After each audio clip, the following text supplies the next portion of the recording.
Shalom! Estamos aqui mais uma vez no nosso momento Pão do Céu para trazer uma palavra de Deus ao seu coração.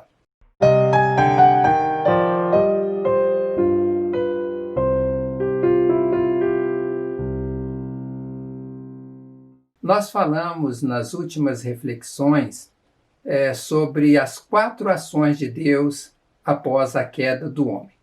E a primeira ação que falamos foi que Deus procurou o homem, foi a ação de Deus a procurar o homem.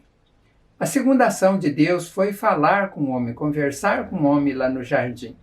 E a terceira ação foi dar o castigo para o homem.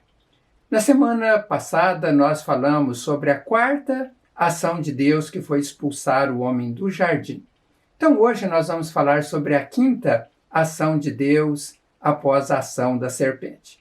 Mas antes, eu quero recomendar que se você não viu as reflexões anteriores, seria importante você ver para que você possa ter uma compreensão melhor daquilo que estamos tratando nestas ações de Deus. Então, dito isso, vamos para a 5ª ação de Deus depois da queda do homem.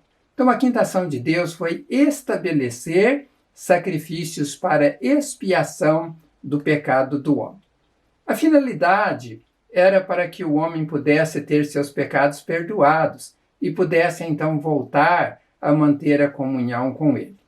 O pecado separa o homem de Deus. O pecado faz o homem perder a comunhão com Deus.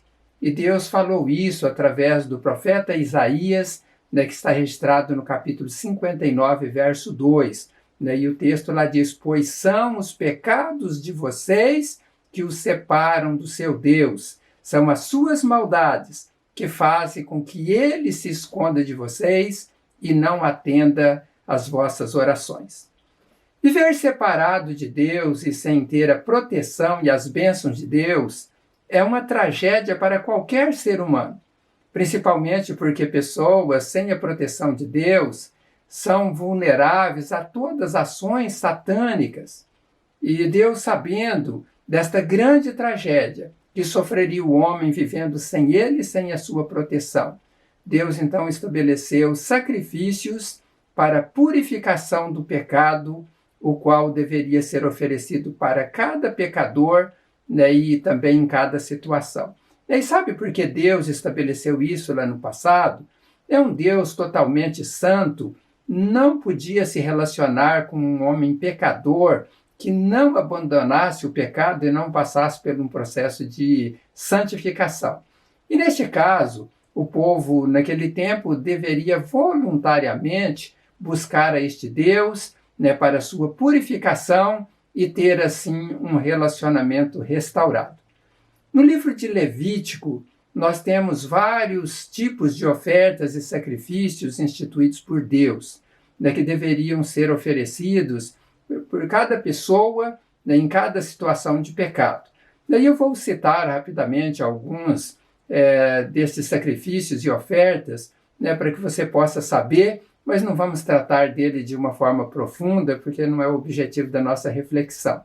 Então havia ofertas de holocaustos, a oferta de manjares, ofertas pacíficas, ofertas pela expiação do pecado, oferta pela expiação da culpa, e havia também um dia especial da grande expiação, onde era oferecido então o sacrifício para expiação do pecado de todas as pessoas. O sentido de cada oferenda desta, por exemplo, os holocaustos, era para expiar os pecados do povo contra Deus, o pecado que as pessoas cometiam contra Deus. E nesse caso havia a queima de sacrifício oferecido, simbolizava o desejo de uma nação de livrar-se dos atos pecaminosos que haviam praticados contra Deus. E a oferta de primícias, ou das primícias, era a oferta dos grãos, daquilo que eles colhiam, e tinham como princípio santificar a colheita inteira, dizendo que toda a colheita era santa ao Senhor. Também havia oferta pacífica, e era a oferta que expressava o desejo do adorador de dar graças ou louvor a Deus. Ofertas pelo pecado eles ofereciam e pagavam, né, as suas culpas contra o Senhor. E era esse o motivo da expiação. E a oferta de manjares, né, tinha como finalidade a mesma oferta dos sacrifícios queimados, exceto a oferta de grãos, que estava vinculado à oferta das primícias. E por último, então, a oferta pela culpa, né, tinha como princípio expiar os pecados cometidos por ignorância, né, aquilo mais relacionado com as fraudes, né, que as pessoas cometiam. E depois aquela grande expiação, né, falei sobre ela, né, atualmente o povo judeu ele celebra um dia tão importante para o perdão do pecado de todo Israel, né, conhecido como Yom Kippur, né, que é um dia onde eles jejuam, se consagram e passam o dia todo sem comer, sem tomar água, né, um dia de santificação, um dia de reflexão, para que Deus possa perdoar o pecado de todos eles. Então, qual era a finalidade geral de todos esses sacrifícios? Né, todos eles relacionavam-se diretamente com a expiação ou com a propiciação. A expiação é a remoção da culpa, e propiciação era para manter o favor de Deus. Foi para isso que Deus estabeleceu estas leis cerimoniais. Mas nós sabemos que o homem banalizou esses sacrifícios instituídos por Deus. No decorrer do tempo, o homem deixou perder o real sentido para o qual foi instituído. E Deus, então, usou profetas daquela época para censurar esta prática do povo, esse desvirtuamento do povo.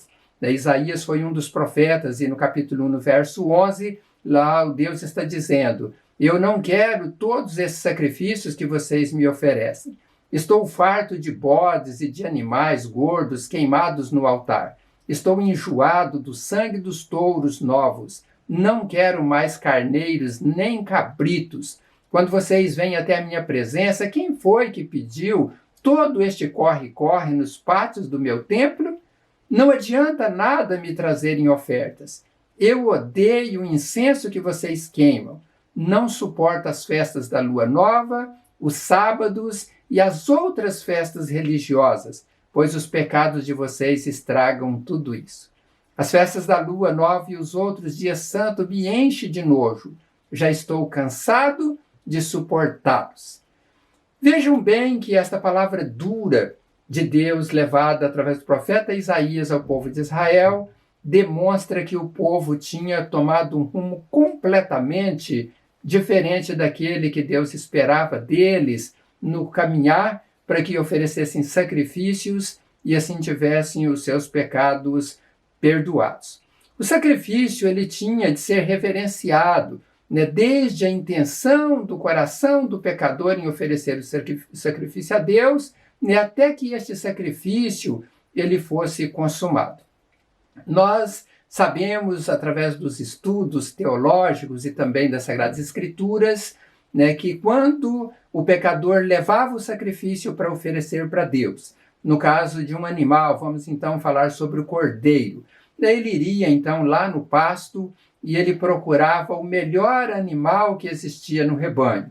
Um animal sem mancha, sem defeito, um animal que estivesse então perfeito para oferecer para Deus. E aquela pessoa então olhava para aquele animalzinho e ele pensava: olha, esse animal tão lindo, eu vou ter que levar para morrer porque eu cometi pecado. E ele então coloca este animal sobre os seus ombros e ele vai então caminhando lá para o local onde seria feito a oferenda, o sacrifício para a expiação do pecado. E eu imagino então que este pecador, ele tinha um certo remorso, porque ele olhava para aquele animal, um animal pacato ali que não fazia mal para ninguém, e ele iria então agora morrer sacrificado porque este homem ou esta mulher havia praticado pecado. E quando então ele chegava diante do sacerdote, eles preparavam ali o momento para que aquele animal fosse oferecido, e nós aprendemos que estes animais, então eles eram colocados em um lugar para serem imolados, e ali o pecador colocaria as mãos sobre a cabeça dele, porque ali então tinha um significado, uma simbologia que os pecados daquele homem seria transferido então para aquele animal, e por isso então ele colocava as mãos na cabeça do animal, e ali durante um tempo de reflexão e de meditação e de confissão, então logo depois esse animal era oferecido em sacrifício. Veja bem que se fosse desta maneira hoje, né, se todas as vezes que as pessoas precisassem ter os seus pecados perdoados, tivesse que pegar o animalzinho lá no campo, né, e depois trazer, levar para um lugar para ser sacrificado, né, talvez as pessoas pensariam mais de uma vez antes de praticarem pecados, principalmente de repetirem pecados que já praticaram, né, anteriormente. Mas o que aconteceu, né, é que eles banalizaram esse sacrifício. Por isso Deus disse que estava com nojo. Nós temos exemplos no tempo de Jesus, né, está relatado lá no capítulo 2 do Evangelho de João, né, e João então relata que quando já estava chegando a Páscoa judaica, né, Jesus subiu a Jerusalém. Né, no pátio do templo viu alguns vendendo bois, ovelhas e pombas, e outros assentados diante de mesas trocando dinheiro. Então ele fez um chicote de cordas, né, Jesus, e expulsou todos do templo, bem como as ovelhas e os bois, espalhou as moedas dos cambistas e virou as mesas. Aos que vendiam pombos, disse: tirem estas coisas daqui, parem de fazer da casa de meu pai um mercado, um lugar de salteadores, como diz em uma outra versão. Vejam que eles banalizaram, né? Mostra ali uma total decadência do ser humano com aquilo que era sagrado.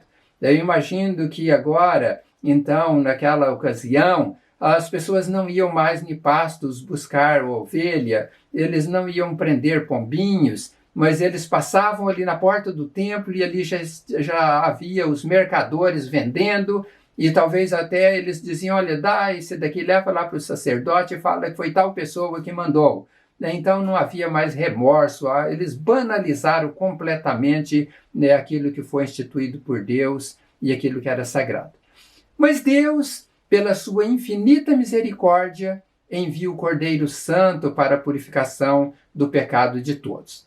No Evangelho de João, também no capítulo 1, verso 28, diz que o João Batista estava batizando ali em Betânia, às margens do Jordão, e o verso 29 vai dizer que no dia seguinte João viu Jesus aproximando-se dele e disse: vejam, é o Cordeiro de Deus que tira o pecado do mundo. Veja que João está dizendo: olha, aquele cordeiro que era imolado lá no passado, aquele cordeiro sem mancha, sem defeito, agora não é mais aquele animal, mas é o próprio Filho de Deus. Este é o cordeiro puro, o cordeiro santo, que veio para tirar o pecado de todas as pessoas. O apóstolo Pedro, quando escreve suas cartas, lá em 1 Pedro, no capítulo 1, verso 18, ele diz: olha, pois vocês sabem que não foi por meio de coisas perecíveis, como prata ou ouro, que vocês foram redimidos da sua maneira vazia de viver, que lhes foi transmitida por seus antepassados, mas pelo precioso sangue de Cristo, como de um cordeiro sem mancha e sem defeito. Não foram redimidos por ouro ou prata, não houve ali algo monetário, dinheiro, mas foi pelo precioso sangue de Cristo, o Cordeiro Santo de Deus. Se nós olharmos no livro de Apocalipse, nós vamos ver pelo menos 27 vezes este livro falando sobre o Cordeiro Santo, sobre o Cordeiro de Deus, sobre o Cordeiro que é Jesus. Mas eu quero apenas relatar uma fala, né, de Deus a todos nós e também à Igreja do Senhor Jesus. E esta fala, Deus está dizendo: regozijemo-nos e alegremo-nos e demos-lhe glória, porque vindas são as bodas do Cordeiro e já sua esposa se aprontou. E foi-lhe dado que se vestisse de linho fino, puro e resplandecente, porque o linho fino são a justiça dos santos. E disse-me: escreve, bem-aventurados aqueles que são chamados à ceia das bodas do Cordeiro. E disse-me: estas são as verdadeiras palavras de Deus. Eu quero terminar esta reflexão dizendo o seguinte: Deus, ele enviou este Cordeiro Santo, Jesus, para que morresse na cruz e viesse a purificar os nossos pecados e nós podermos ter comunhão com Deus e Deus poder então ouvir as nossas orações, perdoar os nossos pecados e nos abençoar neste mundo. Mas não são todas as pessoas que são agraciadas por esta grande dádiva de Deus. Porque, como disse João, a luz veio ao mundo, mas muitas pessoas rejeitaram a luz para que não fosse manifestas suas obras más. E estas pessoas preferiram viver nas trevas do que virem para a luz para que as suas obras não fossem reprovadas. Nós não podemos fazer parte daqueles que continuam na escuridão. Nós precisamos escolher seguir a luz, a verdadeira luz que ilumina o mundo, que alumia o mundo, que deixa este mundo com uma estrada clara para que nós não venhamos a tropeçar.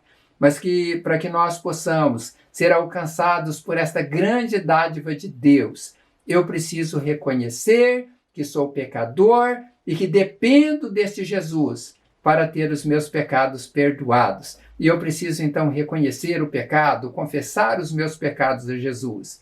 E a palavra registrada lá em 1 João, no capítulo 2, vai dizer que se nós confessarmos os nossos pecados, ele é fiel e justo para perdoar os pecados e nos purificar de toda injustiça. Nós não podemos desprezar este sacrifício de Jesus como as pessoas desprezaram o sacrifício lá no passado. E se nós valorizarmos, se reverenciarmos aquilo que Jesus fez por nós, Deus se agradará então da nossa conduta, das nossas ações neste mundo voltados para Ele. E Deus então nos abençoará neste mundo, nos protegerá e nos dará uma vida eterna, que é aquele texto que eu li lá em Apocalipse, que diz: bem-aventurados aqueles que são chamados à ceia das bodas do Cordeiro, e são palavras fiéis e verdadeiras. Eu quero orar para que Deus abençoe você nesta direção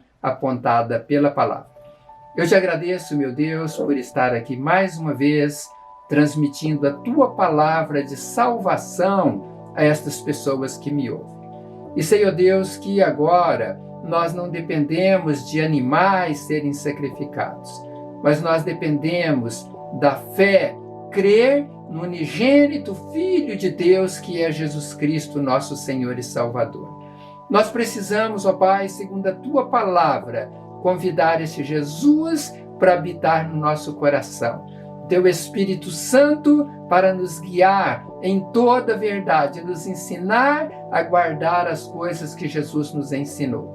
Que seja assim, ó Deus, na vida de cada um. Ilumine os teus filhos, abençoe, dê uma vida vitoriosa e ajude, ó Deus, que eles perseverem na fé para participarem daquela grande festa que está preparado para todos nós que mantivermos a nossa fé firme no Senhor e perseverarmos até o fim. Que seja assim, ó Deus, a nossa conduta de perseverança na fé que vem do Senhor. É o que eu te peço, ó Deus, assim para todas as pessoas que me ouvem. E peço que o Senhor os abençoe em todas as áreas da vida, em nome de Jesus. Amém. Que Deus abençoe grandemente a sua vida, e a vida de toda a sua família. E estaremos de volta aqui em breve no nosso canal Palavras de Vida para trazer mais uma palavra ao seu coração, se Deus assim permitir. E multiplique estas mensagens, porque vai ser bênção para as outras pessoas e você passa a ser um canal de bênção para alcançar vidas para Jesus. Então, um grande abraço e até em breve, se Deus assim permitir.